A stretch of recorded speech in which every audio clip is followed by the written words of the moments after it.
Early Islamic texts describe a moment of extreme psychological pressure on the Prophet Muhammad before the Mi'raj occurs.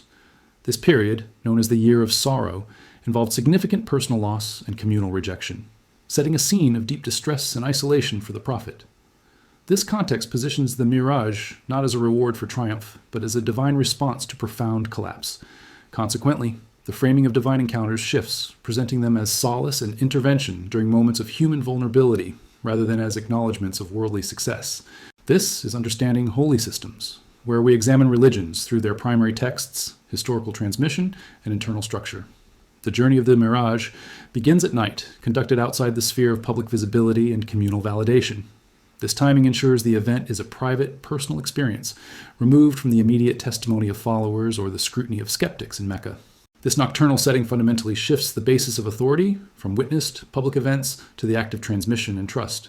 The narrative's power now resides in the integrity of the transmitted text and the faith required to accept an unwitnessed account. The Mi'raj narrative uniquely combines horizontal travel, the Isra from Mecca to Jerusalem, and vertical ascent in one continuous sequence. This structure links two distinct modes of movement, one across the earth and one through the heavens, into a single unified journey. This combination creates a powerful conceptual model that links earthly, historical movement with metaphysical, spiritual elevation. It suggests that progression within the material world can be a direct precursor to advancement in the spiritual realm, connecting geography with cosmology in a new way. The text establishes Jerusalem as a crucial intermediate station rather than the final destination of the journey. The prophet leads other prophets in prayer there before ascending, making the city a pivotal nexus point within the larger narrative of the heavenly journey. This structural placement integrates earlier prophetic traditions directly into Islamic cosmology, not as precursors to be replaced, but as foundational elements. It positions Islam as the continuation and culmination of a long, shared history of divine revelation centered on a holy city. The ascent through the heavens is consistently described as guided by the angel Gabriel, not as a self-initiated spiritual quest. The prophet is led at every stage, emphasizing that this extraordinary access is granted and facilitated by a divine agent, not achieved alone. This detail preserves the concept of human limitation, even at the apex of divine proximity and spiritual experience. It reinforces the theological principle that even the most favored of humanity remains dependent on God's will and guidance for any form of spiritual transcendence. The narrative details an ascent through multiple distinct heavens, which are encountered in a specific ascending order. Each heaven is presented as a separate realm with its own unique characteristics and inhabitants, creating a vision of a layered, complex cosmos. This layered structure presents reality as stratified and hierarchical, not as a flat or singular plane of existence. The universe is depicted as a multi-leveled construct, where each layer possesses a different degree of proximity to the divine presence, shaping cosmic understanding. Within each of these heavenly levels, the Prophet Muhammad encounters and converses with earlier prophets like Adam, Jesus, and Moses. These meetings are portrayed as formal introductions and acknowledgments, establishing a clear line of prophetic succession and shared purpose. Through these encounters, authority is shown to be a cumulative process of transmission, not a history of replacement or cancellation. Each prophet affirms the next, constructing a chain of revelation that reinforces the continuity of the divine message across different eras and peoples. A noticeable pattern within the Mi'raj narrative is that speech and dialogue decrease as the prophet's proximity to God increases. The most profound moments of the ascent are marked by a reduction in verbal communication, shifting the focus from discourse to pure experience. This narrative choice transforms silence into a definitive marker of transcendence rather than an indication of absence or emptiness. In the highest realms of existence, communication moves beyond language, and silent presence becomes the most eloquent expression of divine encounter and awe. The Mi'raj culminates in an encounter with the divine presence, yet the narrative provides no visual description of God. The text deliberately refrains from anthropomorphic imagery or sensory details, leaving the ultimate moment shrouded in respectful ambiguity and conceptual abstraction. This careful omission imposes strict limits on the human imagination to preserve core theological principles of divine transcendence and restraint. It ensures that the concept of God remains beyond physical depiction, protecting the absoluteness of monotheism from visual representation and limitation. The ritual of daily prayer, or salat, is formally institutionalized during the Mi'raj, near the culmination of the journey. This timing is significant, placing the establishment of Islam's central pillar of worship within this extraordinary event, rather than at the beginning of revelation. As a result, ritual becomes the lasting, systematic structure derived from a singular, unrepeatable event of immense spiritual importance. The daily practice of prayer serves as a continuous, tangible link for the community to the prophet's transcendent journey and divine encounter. The final number of daily prayers is determined through a process of negotiation as the prophet descends and returns. Advised by Moses, he repeatedly ascends to ask for a reduction, demonstrating a divine willingness to accommodate human capacity and offer mercy. This negotiation frames divine mercy not as the simple removal of rules, but as a structural adjustment to make them manageable. It portrays a dynamic relationship where divine command is tempered by compassion, embedding flexibility and empathy directly into the foundation of Islamic law. Following this transformative journey, the prophet returns to his same earthly context in Mecca, physically unchanged by the experience.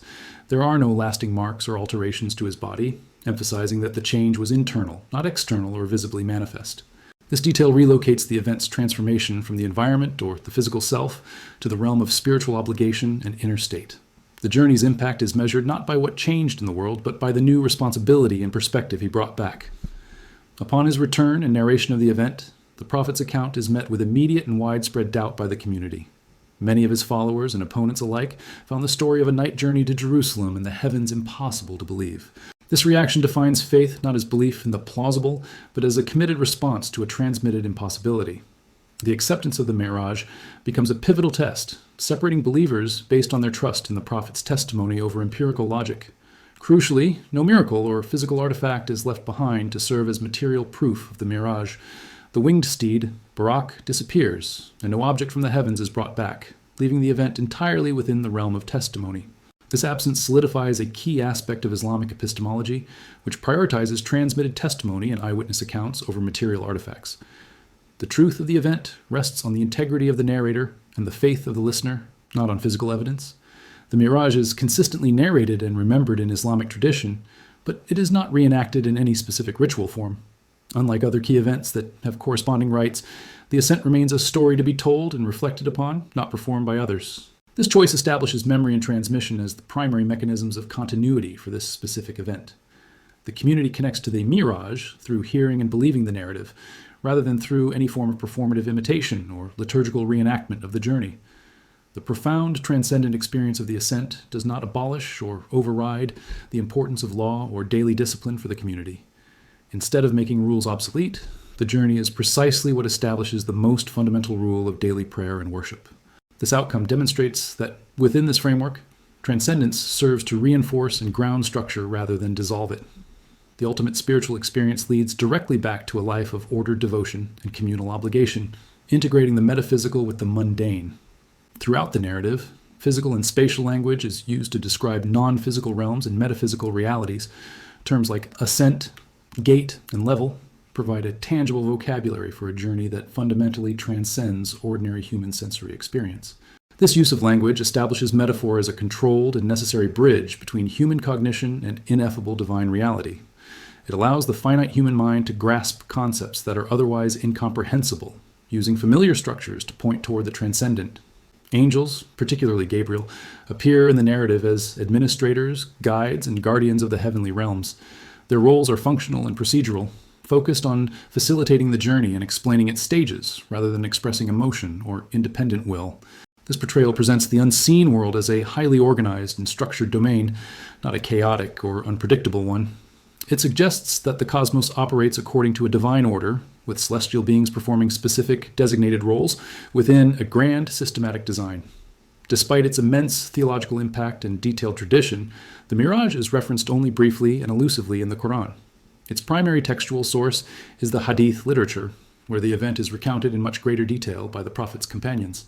This dynamic shows that centrality within Islamic thought is determined by an event's function and meaning, not by its frequency of mention in Scripture. The Mi'raj's importance comes from the theological structures it establishes, which far outweighs its limited Quranic presence. The event of the Miraj stands distinctly outside the normal narratives of prophetic struggle, which typically involve public preaching and communal conflict. It is a unique vertical interruption in the horizontal timeline of the prophet's mission and challenges on earth. This interruption reframes the concept of prophetic leadership, shifting the focus toward the sustained responsibility that follows a divine encounter. Leadership is thus defined not just by struggle, but by the ability to translate a transcendent experience into communal guidance and law. The prophet's journey to the heavens does not grant his followers direct, unmediated access to the same experience.